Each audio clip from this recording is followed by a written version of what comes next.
Hey there, Happy New Year. This is my video blog entitled 2020 Reflections, 2021 Recommendations. 2020 has been such an interesting and an educational year. But as I have been doing some reflection, like I typically do at the end of the month, over what has taken place the previous month, but now that it's the end of the year, as I look back over the events of 2020, it has indeed been bittersweet. But I can truly say my good days outweigh my bad days in 2020. Growing up in my childhood church, King Solomon Missionary Baptist Church in Louisville, Kentucky, where Dr. Charles Elliott is pastor, he has a song that he sings, and I will not sing it because singing is not my gift. But he has a song, and some of the lyrics are, it's another day's journey, and I'm glad about it. And, it is another day's journey. It's another year that we've made it through, and I'm so glad about it. Now, I don't want to be tone deaf about, what has happened in 2020. We've certainly had, those bitter moments, dealing with these pandemics, for COVID, the impact that COVID has had on our families. COVID visited my family. And I'm so thankful that those in my family who were affected by it, we made it out all right. The effects that COVID has had on people's finances, the ways in which we interact, the ways in which we, have had to be creative about how we educate our children. COVID has caused things to feel a little different. Not only that, just the social injustice and the output of structural racism, years and years of structural racism, and what we've witnessed and what we've experienced. The year has certainly had, its bitter points, its valley moments. But if I look in the year in its totality, like I said, I'm so grateful. And for me, this has been a year for growth. It's been a year for development. And it's been a year for celebrating the small things. Anyone who knows me knows that I am a huge fan of scented candles. And I have them all over my home. And I have, whenever I give someone a gift, typically it includes gifting someone a scented candle. But as much as I love the candles and as beautiful as they are in their decorative glasses, as a rule, I would never burn the candles. And the reason I wouldn't burn a candle is because in my mind, for some reason, I thought that there had to be a special occasion, something big to celebrate before I could burn the candle. Well, what this year has taught me, especially in March when we started sheltering in place, every day that I wake up with breath in my body, it's a moment to celebrate. With every day's journey, there's something, to be glad about. And so I started burning those candles and living in the moments. And, when I burn the candles, one of the things that I think about is all the things that I'm grateful for. And I just want to kind of just run through those quickly as my reflection on 2020. One, I'm so grateful for my family and that things are as well as we are. And, we've certainly had our ups and downs, but we're still here. We're still together. We still love one another unconditionally. I am also grateful by placing more emphasis on those things I can do and being intentional. And the way in which this vision board behind me has just pushed me in ways, and I've just stepped out of my comfort zone, and I've rediscovered some of my loves, one of which is painting. I started painting, and this painting in particular has so much meaning to me.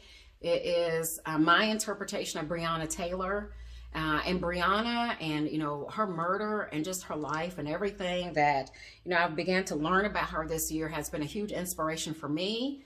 And as some of you may know, part of the inspiration of the Root Cause Racism movement and the Root Cause Racism Foundation was inspired by Breonna Taylor's story. And I'm looking forward to 2021, where we're going to do some great things that are going to have a huge impact coming from the root cause racism movement.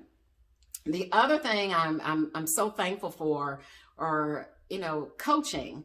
The expression, have a coach, be a coach. And if you were one of my coaches this year, my business coach, my kata coaches, my spiritual coaches, my technical coaches, I just thank you for the ways in which you poured into me and how you held my hand with every experiment that we ran. And I'm just so grateful for my coaches. I'm thankful for my 17 YouTube followers. I started a YouTube channel this year, and for those people who are following me, I'm thankful for you. I'm thankful that you listen to me on these High Five Friday videos and some of the other things that I've shared. I am thankful for my new friends, my new sisters, my new brothers, the robots that I have met this year and whom I dearly love. I'm thankful for my global community, the friends that I have made all around the world, from in the UK and Australia and Dubai and Germany and Canada. I'm so grateful for you. I'm grateful for my lifelong friends and some of the reconnections I've made and the relationships that have deepened. My friends from Slaughter Elementary School that I still keep in touch with and talk to almost on a daily basis. The Western Kentucky University, the WKU crew. I don't know what 2020 would have looked like had I not been able to call, text, Zoom, Glide, send a carrier pigeon to you when I need it. Just so grateful for you. To the women in lean community, not only how we have supported one another professionally, but the ways in which we've been there for one another personally and the ways in which you guys have been there for me. I'm grateful for you. I'm grateful for the D9, the Divine Nine family, those other fraternities and sororities who are out in the community doing a great work, and how you've supported Root Cause Racism and a number of projects that I've launched this year. And speaking of the Divine Nine, oh my goodness, how I am so grateful for the members of Alpha Kappa Alpha Sorority Incorporated, especially the 500 plus members of my chapter here in Indianapolis, Indiana, Alpha Mu Omega. The ways in which you've been there for me, I can't talk about it because I'll ruin my makeup and no one wants that. I am thankful for my co-initiates, those beautiful women who joined the sorority with me as we prepare to celebrate 25 years of membership in just a few years.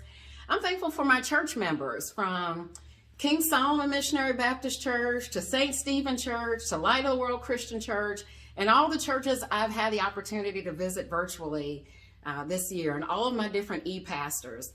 And I'm not going to start calling names because I don't want to miss anyone. But in summary, as I look back over 2020, and as I've taken the time to burn that candle, I have so much to be grateful for.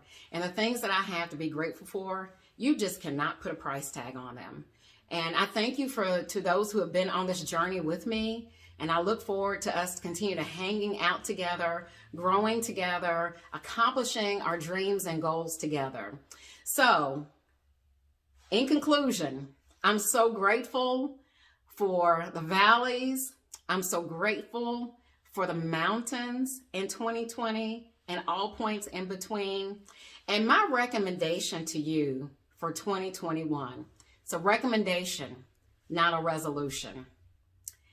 My recommendation is that you burn your own candle, that you celebrate the small moments, that you take time to be in the moment, enjoy everything that you're experiencing, and that you take inventory of, what you have to be grateful for that does not have a price tag on it. My wish is all the best for you, that you have a happy and safe New Year's Eve, that you have a happy New Year's Day, and in 2021, that you keep moving on to the next one.